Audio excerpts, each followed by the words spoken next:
The 8 stadiums, all within a 30-mile radius of Doha, are now largely complete. The 2022 World Cup has been preserved after fending off hostility from neighbors, corruption investigations, and concerns about worker abuses. And a clock on the Corniche waterfront in the Qatari capital was unveiled on Sunday to count down 1 year until kickoff. Expect another 12 months of pressure from rights groups, fueled by player protests, and indignation from some World Cup organizers. Qatar has been unfairly treated and scrutinized for a number of years, Organizing Committee CEO Nasser Al-Khater said Saturday. That scrutiny, though, has produced improvements to labor laws under the weight of criticism of working conditions since a reported $200 billion of upgrades to the country's infrastructure began after the FIFA vote in December 2010. You take it into context of the region, Al-Khater told reporters. I think Qatar is a trailblazer right now with all the reform that it's done, whether it's on worker standards, accommodation standards, the introduction of minimum wage. In some cases it was the World Cup Organizing Committee introducing changes before the country as a whole, but the enforcement of laws and conditions facing workers, particularly in the fierce summer heat, remains a source of concern for groups.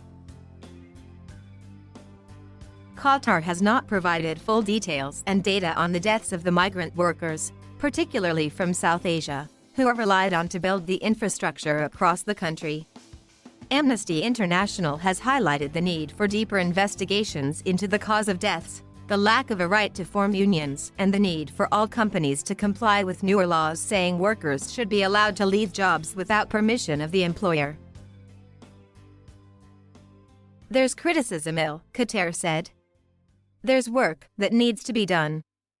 There is, however, a lot of progress, but unfortunately that has not been captured in reports such as Amnesty, Human Rights Watch. 12 countries, as well as Qatar as host, have so far secured qualification for the 32-team event. Denmark has said its training kit in Qatar will feature critical human rights messages, ensuring the tournament will feature player activism. The building work is starting to wind down. All 8 stadiums for the World Cup are complete, Al-Khater said. 7 venues are now ready to stage matches, with Stadium 974 built using that number of shipping containers to be inaugurated later this month at the FIFA Arab Cup that is serving as a test event for the World Cup. A 40-minute drive north takes fans to the 80,000-capacity Losail Stadium that will stage the final on December 18, 2022, but is not ready for games. Nearby is also the Losail International Circuit, where Formula One defending world champion Lewis Hamilton said ahead of Sunday's inaugural Qatar Grand Prix that the country still has a long way to go on ensuring equality. Hamilton is wearing a rainbow-colored helmet in Qatar to draw attention to the anti-LGBTQ+ laws that World Cup organizers effectively suggest won't be enforced during the tournament. Everybody is welcome to come to Qatar and have an enjoyable time at the World Cup, Al-Khater said.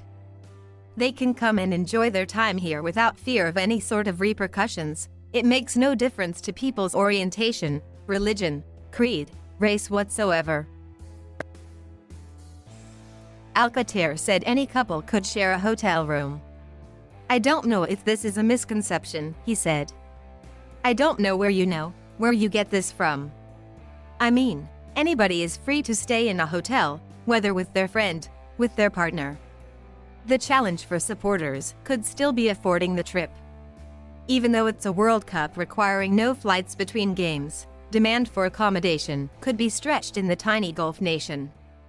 What helps fans is being able to stay in neighboring countries, including the United Arab Emirates, after they lifted an economic, diplomatic, and travel boycott of Qatar this year that had been running since 2017.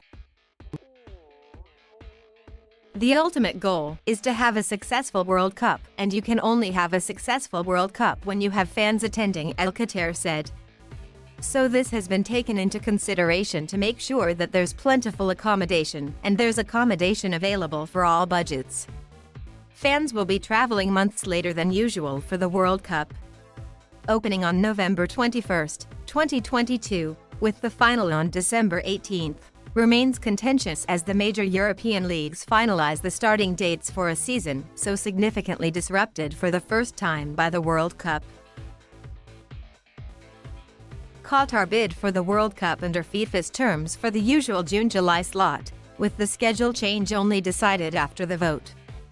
The now largely discredited committee of FIFA executives that voted by a majority for Qatar overlooked concerns about the heat. That vote has remained under the cloud of corruption.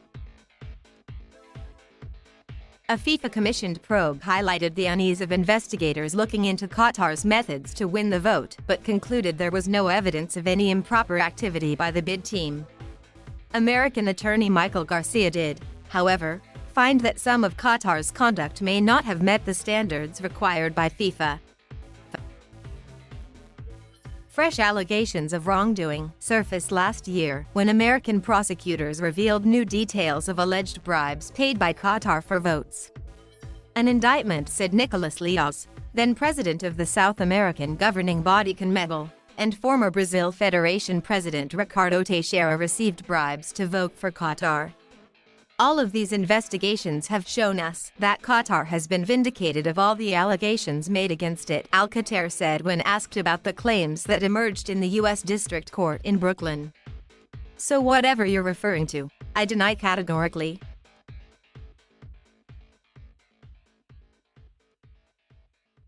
Thank you for watching. Please subscribe.